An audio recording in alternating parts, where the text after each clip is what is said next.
దగ్గర ఎంత డబ్బులుంటే అంత కొనండి, ఫ్యూచర్లో దొరకదు. യാത്രക്കാരുടെ ശ്രദ്ധയ്ക്ക് train number 6303 Ernakulam Thiruvananthapuram 1. Hi అండి, అందరికీ నమస్కారం. Welcome back to our channel Bali reports. నేను మీ బాలని మీకోసం కొత్త విశేషాలు తెచ్చేసాను. వాటి కోసం ఇప్పుడే మన ఛానల్ని సబ్స్క్రైబ్ చేయండి, ఈ వీడియోని లైక్ చేయండి. ఇంకా వీడియోలోకి వెళ్దాం. బంగారం కొనకండి, పెట్రోల్, వంట ఇలాంటివి సేవ్ చేయండి, స్వదేశీ వస్తువులే కొనండి, ఫారిన్ కంట్రీస్కి ట్రావెల్ చేయొద్దు, డిజిటల్ పేమెంట్ చేయండి. సో ఇవి మోడీ గారు చెప్పిన సూత్రాలు. మోదీ గారు ఎందుకు ఇలా అన్నారు, ఏ రీజన్తో చెప్పారని చూద్దాం. బంగారం కొనకండి అని చెప్పిన తర్వాత సేల్స్ తగ్గాయి.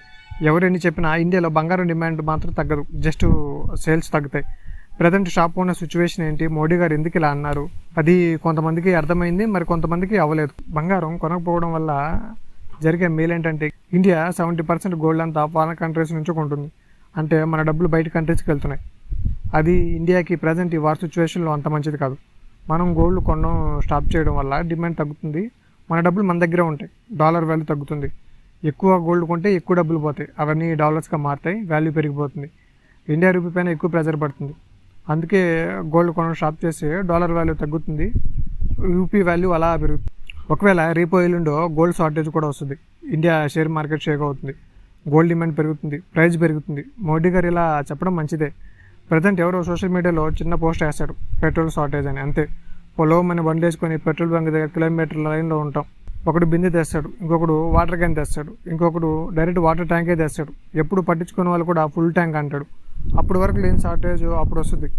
బంక్ వాళ్ళు లేదంటారు, పట్టమని అంటారు. అప్పుడు అది నిజంగానే షార్టేజ్ అనుకుంటాం. నిజానికి అక్కర్లేదు, మనం క్రియేట్ చేస్తున్నాం. జాగ్రత్తగా ఉండడం మంచిదే, కానీ నిజం చెప్తున్నారా లేదా అని చూసుకోవడం కూడా ఉండాలి. రానున్న రోజుల్లో మళ్ళీ ఎవరో గోల్డ్ షార్టేజ్, మీ దగ్గర ఎంత డబ్బులు ఉంటే అంత గోల్డ్ కొనండి, ఫ్యూచర్లో కొనలేరు అని పోస్ట్ చేస్తాడు. గోల్డ్ షాప్ దగ్గర లైన్లో ఉంటాం, అందరూ లక్కీ భాస్కర్లు అయిపోతాం. కొంచెం ఆలోచించాలి కదా, మనకి ఎంతవరకు అవసరం ఉందని. అక్కడ లేదు, అయిపోతుంది, కొంటున్నాం అంతే. మనకి దాంతో ఎంత అవసరం ఉంది అని ఆలోచించడం లేదు. మనకి అవసరం లేనివి కూడా కొంటున్నాం, అయిపోతుంది, వాటికి డిమాండ్ ఉందని, అంతే. అందుకే ఫ్యూచర్లో ఇలాంటివి రాకుండా మోడీ గారు ముందే చెప్పారు కొనకండి అని. అది విన్న కొందరైనా ఆలోచిస్తే షార్టేజ్ అప్పుడు ప్యానిక్ సిచ్యువేషన్ ఉండవు, ఆయిల్ ప్రైజెస్ కూడా పెరుగుతాయి. ప్రజెంట్ సిచ్యువేషన్ చూస్తే అర్థమవుతుంది. ఇప్పుడు మనం జ్యువెలరీ మీద ఇన్వెస్ట్ చేసే డబ్బులు సేవ్ చేసుకుంటే అవి ఆయిల్కో ఇంకా వేరే వాటికో యూజ్ అవుతాయి. ఈ వార్ సిచ్యువేషన్లో తగ్గే వరకు మనం కొంచెం బెటర్గా ఏం ప్రాబ్లం లేకుండా ఉండవచ్చు. ఎవరు ఎంత మంచి చెప్పినా దానివల్ల ఒక్కరైనా ఎఫెక్ట్ అయ్యే వాళ్ళు ఉంటారు. అదే గోల్డ్ సేల్ స్టాప్ చేయడం వల్ల కొంతమంది నష్టపోయే ఛాన్సెస్ కూడా ఉన్నాయి, కొంతమంది లైఫ్ ఎఫెక్ట్ అయ్యే ఛాన్సెస్ కూడా ఉన్నాయి. వాళ్ళు ఎవరు? జ్యువెలరీ బిజినెస్కి బాగా ఎఫెక్ట్ అవుతుంది, మార్కెట్ డౌన్ అవుతుంది. ఇండియాలో జ్యువెలరీ ఇండస్ట్రీ సేల్స్ తగ్గడం వల్ల గోల్డ్ షాప్ ఓనర్స్కి, అక్కడ వర్క్ చేసే వాళ్ళకి ఇది కష్టకాలం అవుతుంది.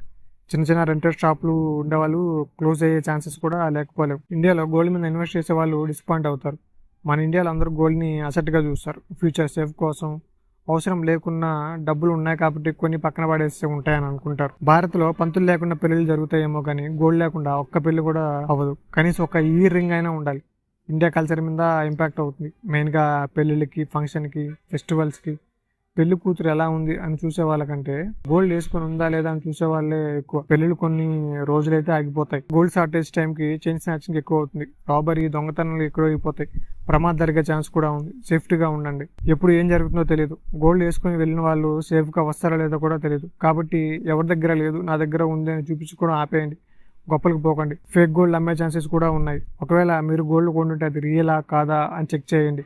హాల్ మార్క్ లాంటివి, పర్ఫెక్ట్ వెయిట్ లాంటివి చూడండి. ఒకవేళ ఫ్యూచర్లో మళ్ళీ గోల్డ్ రేట్స్ పెరిగితే మిస్ అయ్యే ఛాన్సెస్ ఉంది. అప్పుడే కొనుంటే బాగుండు అని అనుకోవచ్చు, బట్ అది పెద్ద ప్రాబ్లం ఏం కాదు. గోల్డ్ ప్రైస్ ఎప్పుడు ఒకలా ఉండదు, అది ఫ్లక్చువేట్ అవుతూ ఉంటుంది.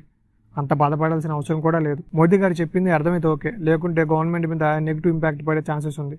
గోల్డ్ ఇండస్ట్రీస్ పర్సన్ నుంచి ఇండియన్ ఎకనామీ యాంగిల్లో ఇంపోర్ట్స్ తగ్గుతాయి. జనరల్ పబ్లిక్ యాంగిల్లో గోల్డ్ ఒక ట్రస్ట్, అసెట్, గోల్డ్ ఒక ఎమోషన్, గోల్డ్ ఒక సపోర్ట్, ఒక పరువు, మన స్థాయిని చూపించేది అదే. ఈ 2-3 రోజుల్లో గోల్డ్ స్టాక్ తగ్గాయి. గోల్డ్ మ్యాటర్లో కంక్లూజన్ ఏంటంటే, మోడీ గారు చెప్పింది టోటల్ ఒక కొనకండి అని కాదు, అవసరం లేకుండా అవసరానికి మించి కొనకండి. ఇప్పుడు మనీ అంతా గోల్డ్ మీద ఇన్వెస్ట్ చేయకండి, కొంచెం సేవ్ చేసుకోండి, అవి ఫ్యూచర్లో యూజ్ అవుతుంది. లేదు బ్రో, మా దగ్గర బాగా డబ్బులు ఉన్నాయి, మేము మేనేజ్ చేసుకుంటామంటే ఓకే, మేము తీసుకోవచ్చు. బట్ మిడిల్ క్లాస్ వాళ్ళు కొంచెం దూరంగా ఉంటే మంచిది. కందిపప్పు మీద ₹1 పెరుగుతుందంటేనే రోజంతా ఆలోచించే అలవాటు మంది. రీసెంట్గా పెట్రోల్ రేటు పర్ లీటర్కి ₹3 పెరిగింది, ఇంకా పెంచుతారు. ఆయిల్ రేట్లు పెరిగే ఛాన్సెస్ కూడా ఉన్నాయి, ప్రిపేర్గా ఉండండి. పెరిగింది మళ్ళీ పెరుగుతుందేమోనని ఎక్కువ పట్టించుకోకండి. అలా చేస్తే షార్టేజ్ వచ్చి ఇంకా పెరుగుతాయి. పబ్లిక్ ట్రాన్స్పోర్ట్ యూజ్ చేయండి, ఎంత వీలైతే అంత. ఒక 10 రూపాయలు టీ తాగడానికి 11 కిలోమీటర్లు వెళ్ళడం లాంటివి చేయకండి. ప్రజెంట్ భారత్ ఇప్పుడు 85% క్రూడ్ ఆయిల్ ఇంపోర్ట్ చేసుకుంటుంది. మోడీ గారు తన కన్వేలో 50% తగ్గించారు. ఇంకా ఇంకా కొంతమంది ఎమ్మెల్యేలు, ఎంపీస్, కొంతమంది అయితే రిక్షాల్లో కూడా అసెంబ్లీకి వెళ్తున్నారు. ఓకే గైడ్స్, దట్స్ ఈ వీడియో అయితే మీకు నచ్చింది, అర్థమైంది, కొంచెం ఇన్ఫర్మేషన్ తెలిసిందని అనుకుంటున్నాను. సో ఇప్పుడు ఈ వీడియోని లైక్ చేయండి, మన ఛానల్ అయితే సబ్స్క్రైబ్ చేయండి. అండ్ నెక్స్ట్ వీడియోలో మళ్ళీ కలుద్దాం. అంతవరకు సెలవు. థ్యాంక్ యూ, బై బై, జై హింద్.